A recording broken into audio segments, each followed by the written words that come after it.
Is poker gambling? Yes, but maybe not exactly the way you think. Let's talk about it today.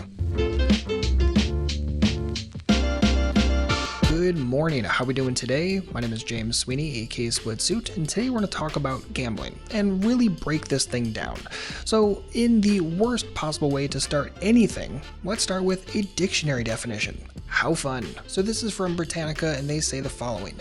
Gambling is the betting or staking of something of value with consciousness of risk and hope of gain on the outcome of a game, a contest, or an uncertain event whose results may be determined by chance or accident or have an unexpected result by reason of the bettor's miscalculation. So while that's a wonderfully academic definition, let's simplify it down further if we can. And I think the best way to do that is to say that gambling is the risk of money on an event with an uncertain outcome. I think that's probably a pretty fair way of saying it. So if we use that definition, whether the more advanced academic one or just the simplified one we just came up with, either way, yes, poker is gambling by both definitions. And it doesn't matter if you're playing a poker tournament and you're just simply buying in, you don't know if you're going to win that poker tournament or you're going to bust in the first hand. So uncertain outcome and you're risking money on it. Yes, same thing even if you get aces all in pre-flop in a cash game. Yes, it's an uncertain event where yes, you have a large equity edge even when your opponent has the next second best hand, but still you could lose that hand, so you are risking money on an uncertain outcome. Okay, cool. So pretty simple definitions. But what else might be gambling by these definitions? Well, playing the lottery is gambling, most certainly, right? Because you don't know if you're going to win the lottery or lose the lottery, and as such, when you spend money on it, even though you statistically know that it's a very low probability of you winning it, it's an uncertain outcome if you win it this time or lose it this time, so that's most certainly gambling. But also things like buying stocks. If you buy, say, Amazon, you don't know if Amazon's going to go up or down or stay neutral for a very long period of time. It's an uncertain outcome. You hope it's going to go up, and you might think it's going to go up, but it's uncertain, and as such, by the definition of risking money for an uncertain event, that seems like a perfect definition of gambling. Think about health insurance, right? Every single year you pay your premiums, and the uncertain event is whether or not you're going to get sick or get hurt and actually end up getting any of those premiums to pay for themselves. So that's an uncertain outcome on monetary risk. Most people don't think about it that way. You might have a year where you're very healthy, but you end up just simply losing all your premiums. Or you might have a year where you get really sick and the gamble quote ends up paying off for itself and your premiums end up covering everything, insurance covers the rest of it, and you're all good to go. But it's still an uncertain event at the end of the day, and as such is still technically gambling. But okay, fine, I get people don't want to think about their investments as gambling, they don't want to think about insurance and hedging that risk as gambling. Fine. But I think when most people think about poker or games like poker, they're really thinking that poker is all luck, 100% luck, no questions. But as you start digging into it any sort of depth, you start to notice that actually there's a lot of skill involved in poker. And I think it's really important to understand whether you're playing a game of skill or a game of luck or a game with a mixture of both. Because people would look at a game like, say, chess and say, well, that's purely a skill-based game. And then look at something like poker and say, well, that's pretty much all luck. And not really or necessarily by any stretch of the imagination. Poker is kind of a game that has both, and over the long run, skilled players are going to make more money, but they're not going to be able to mitigate the chances of loss in the short term, and there is definitely going to be luck still at play. So one of the best definitions I've ever heard for whether or not a game is a skill-based game or not is essentially whether or not you can deliberately lose in that game. So if you take the example of something like Chutes and Ladders, there is nothing that I can do to win more often or lose more often, right? It's a random roll of the die or spin of the spinner depending on how you play it, and at the end of the day, I can't control anything about that. I just spin it, it is what it is, it's totally fair, nothing my opponent can do can change the outcome at all. Pure luck at the end of the day. Whatever you roll is simply what it does. You can't change the strategy or outcome at all. Versus a game like Scrabble, right? Scrabble is a game where, yes, there's luck. You don't know exactly which tile you're going to pull out of the bag, but there's a tremendous amount of skill. Having a large mental dictionary is going to help a tremendous amount. And very importantly is you can deliberately lose in Scrabble, right? You can specifically play the worst possible holding based upon your rack and the board overall. You can do this. You can deliberately lose in a game like Scrabble, whereas you cannot deliberately lose in a game like Chutes and Ladders, which lets you know that Chutes and Ladders is 100% pure luck, and Scrabble is going to be some chunk of luck and maybe some chunk of skill. Exactly what breakdown that is certainly up for debate, so that's one way you can tell whether a game is a purely luck-based game, like Chutes and Ladders, or is a game that has some luck and also has skill involved as well, such as Scrabble in this instance. So rolling that over to poker, can I find a strategy that deliberately loses? Yes, I could consistently put in 99% of my starting stack and then fold on any future street. That is a pretty much guaranteed way to ensure that I lose and really have no win rate ever. So again, by the very definition that I can do something to deliberately lose implies that there is at least some strategy baked into the game.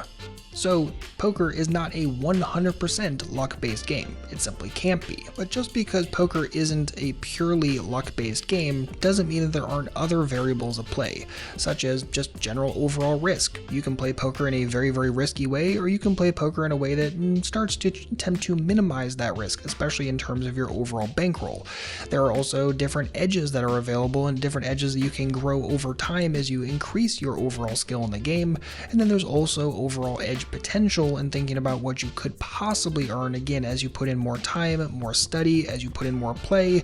These are things that you can grow with time. So these are differences between pure luck-based games, pure skill-based games, and games that have something in the middle. And poker again is one of those games that's in the middle. So stepping back for a minute, one of the things I've noticed taints people's opinions on gambling the absolute most is religion. So I don't want to turn this into an entire theistic debate, and I certainly can't speak for all world religions because I certainly have not studied all of them. However, if you read the Bible at all, whether you just read the Old Testament and the Tanakh, whether you read the New Testament as well, or just by itself, I really think it's helpful to go in there and search for gambling, or gamble, or do not gamble, and see if anything pops up. Do you see anything in Torah? Do you see anything in the Tanakh itself? Do you see anything in the New Testament? And if you want to play a really fun game, go ask your pastor if gambling is a sin. When they almost invariably say, yes it is, ask them exactly where in script it says that. And when they can't give you an address, ask them how Mashiach or Messiah felt about people adding to the word. And here's the thing, I just like logical consistency, and I like to try to delete as much hypocrisy from my life as humanly possible. So if you are currently, or you know someone who's currently in the position of poker is gambling and as such no one should ever play it, I certainly hope that person doesn't have stocks, doesn't have an investment portfolio, doesn't have health insurance, doesn't play any games of risk such as, I don't know, Keno or Bingo or anything like that. So as long as you're being completely non-hypocritical about it, cool.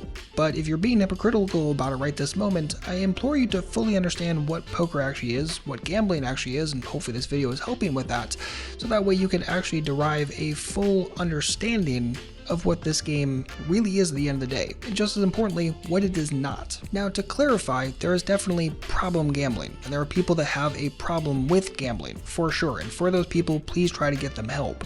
But just because they play poker does not inherently mean that they are a gambling addict or have a problem gambling in general. But trying to say that nobody should play poker just because there are some gambling addicts is the same as saying we should totally outlaw food because there are some obese people. It doesn't really make any damn sense, right? Most people are responsible with it and treat food the way it's supposed to be treated, and honestly, most people do that with poker as well.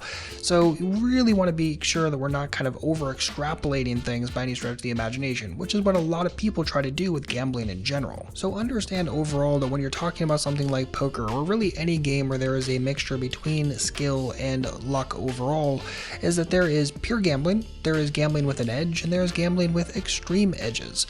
And that's really what we're talking about at the end of the day. And if you're someone who is playing poker at this moment, you're trying to prove to someone that you're not just a gambling addict, one of the best ways to do that is to show them that you're doing things like gambling with an edge, or at least getting to that point. That's doing things like showing that you're tracking your results, that you're actually putting in study time, that you're taking notes, that you're taking the game seriously, that you are actually improving and making better decisions and having a thought process when you do something.